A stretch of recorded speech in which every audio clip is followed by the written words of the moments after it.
a little bit tired of hitting each other. We want to hit somebody in different colored jerseys. Take me through this camp in terms of running back. Obviously, with a position going into this camp with no Kenya, no Mike this year, a couple big names to replace. What have you liked out of this group, this camp? Well, I think the main thing that impressed me from the very beginning was how good a shape that Byron Marshall came back in. We talked before the season was over, and I told him this is what was going to have to happen this next season. Mentioned it again to him before spring that conditioning was going to be vital for him, because as a freshman, I don't think he realized that, and he did very well as a freshman, but there were times when I think he was a little fatigued. So I was happy to see that he got back in great shape. And of course, D'Anthony came back and picked up right from where he left off. So from the very beginning of the camp, I felt good about those two guys. I've gotten a sense that with so much talk, obviously, about Thomas Tyner, that Byron has been, and obviously everyone loves D'Anthony, Byron gets a little bit overlooked in a sense.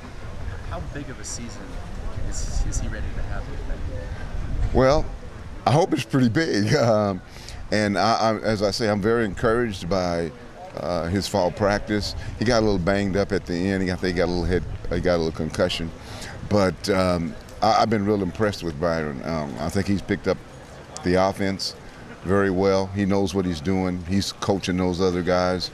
I think he's ready to play, and I think he's going to have a breakout year. How difficult has it been? It seems like no matter what position you talk about, this offense specifically, for freshmen coming in and pick it up right away, it's a really difficult thing to do, but especially with Thomas missing as much time as he has, how difficult is that? Well, it's going to be difficult for Thomas, and we've talked about that.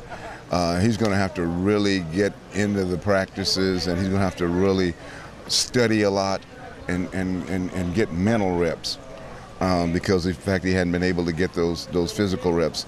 I'm hoping that we can bring him along slowly. I hope we have the luxury of doing that. And I've seen some good things from him. He's obviously got great speed.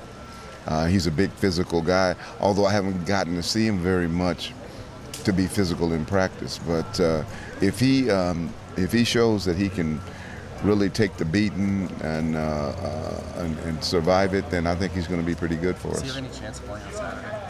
Pardon me? Does he have any chance of playing on this Saturday?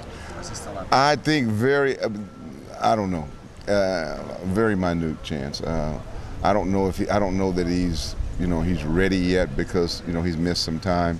But given the opportunity, I'd like to get him in there a little bit, and I'd like to get him in playing as soon as possible. What kind of role do you envision? What kind of runner is he? How does he fit in this offense? Obviously, D'Anthony's a guy you can put anywhere in space and let him run. It seems like Byron is a guy who's running more downhill, more north-south. Mm-hmm. What is Thomas like? Well, that's what we got to find out. I don't think we've had him enough in practice thus far to really determine that. I'm hoping that he's like an every down back kind of guy, but as I say, we haven't had enough reps from him to really make that determination. What went into deciding for you? I mean, I'm sure you were part of this discussion of not redshirting him. Well, because first of all, we need a third back. We need a guy who's big like him and has his kind of speed. As I said, he's got all the physical tools. We just got to find out if he can make that transition to college football. Gary, appreciate it.